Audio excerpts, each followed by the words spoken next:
മഴ പെയ്ത് റോട്ടിൽ നിന്ന് വെള്ളം തോട്ടിലേക്ക് ഒലിച്ച് പോകണമെങ്കിൽ ചാടി വരുന്ന കല്ലുത്തി കുട്ടികളാണ് ഇട്ടത്. ഇപ്പോൾ മഴ പെയ്തപ്പോൾ ഇപ്പം ഇന്നലെ ഇന്നൊക്കെ ആയിട്ട് നല്ല മഴ ഉണ്ട്. ആ മഴയത്തിപ്പോൾ വെള്ളം കൂടിയപ്പോൾ അതിൻ്റെ ഭാഗമായിട്ട് ഇവരിങ്ങനെ ചാടി മേലേക്ക് കയറിപ്പോകാൻ നോക്കുകയാണ്. ഇതിപ്പോൾ 4ാമത്തെ 5ാമത്തെ ബാച്ചാണ്. ഇതിൻ്റെ മുന്നേ പാറ്റ് വിരിഞ്ഞ മക്കൾ വേറെ ഉണ്ടായിരുന്നു. അതിപ്പോൾ ഏകദേശമൊക്കെ വലുതായി. ഇപ്പോൾ അതാ പുതിയ ബാച്ചാണിത്. പിന്നെ മറ്റതുണ്ട്, പൊരിക്കെന്ന് പറയുന്ന ചെറിയ മീനുകളുണ്ട്.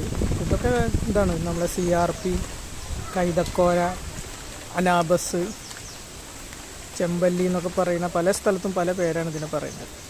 അപ്പോൾ എന്തായാലും ഇപ്രാവശ്യം വേനൽക്ക് ചൂണ്ടിടുന്ന ചൂണ്ടക്കാർക്ക് നല്ല കൊയ്ത്താവും. ഇഷ്ടം പോലെ ഉണ്ട്. ഇപ്രാവശ്യം ഇതന്നെ കാണാനുള്ളൂ, വേറെ ഒന്നുമില്ല. പരല് സാധനങ്ങളൊന്നും കാണാനില്ല. ഈ കല്ലുത്തിയുടെ കുട്ടികൾ ധാരാളം കാണാനുണ്ട്. ഇല്ല, അതിങ്ങനെ മേലെ കയറി കിടക്കണം.